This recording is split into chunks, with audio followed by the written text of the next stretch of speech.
तर मित्रांनो, तुम्हाला जर यूट्यूब चॅनलचं सबस्क्रिप्शन कॅन्सल करायचं आहे तर कॅन्सल करण्यासाठी आपल्याकडे जे प्ले स्टोअर असतं ते प्ले स्टोअर ओपन करायचं आणि हा आपला जो ईमेल आय डी आहे तो ईमेल आय डी फक्त ज्या ईमेल आय डीनं आपण सबस्क्रिप्शन घेतलं आहे आपल्या यूट्यूब चॅनलचं किंवा जॉईनिंग बटन करून जॉईन केलं आहे मेंबरशिप, तर त्या ठिकाणी जी ईमेल आय डी आहे त्याच्यावर क्लिक करायचं. ही ईमेल आय डी आपली आहे.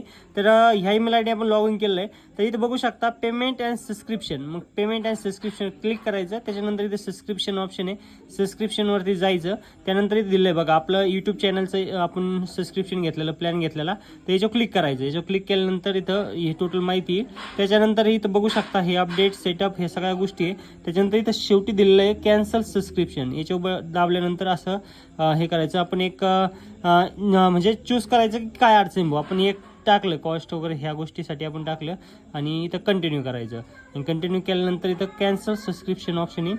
मग कॅन्सल सबस्क्रिप्शन केल्यानंतर हे अशा पद्धतीनं आपलं सबस्क्रिप्शन विल बी कॅन्सलेड. मग कॅन्सल झालं, बघू शकता हे पूर्ण कॅन्सल झालं आहे. त्या पद्धतीनं दिलेलं पण आहे कॅन्सल सबस्क्रिप्शन. तर अशा पद्धतीनं सबस्क्रिप्शन करू शकता आणि सबस्क्रिप्शन घेऊ पण शकता आणि कॅन्सल पण करू शकता. आणि ऑटो पे जे ऑप्शन आहे ते ऑटोमॅटिक बंद करू शकता. काही प्रॉब्लेम नाही. जर अडचण असेल तर कमेंट करा. धन्यवाद.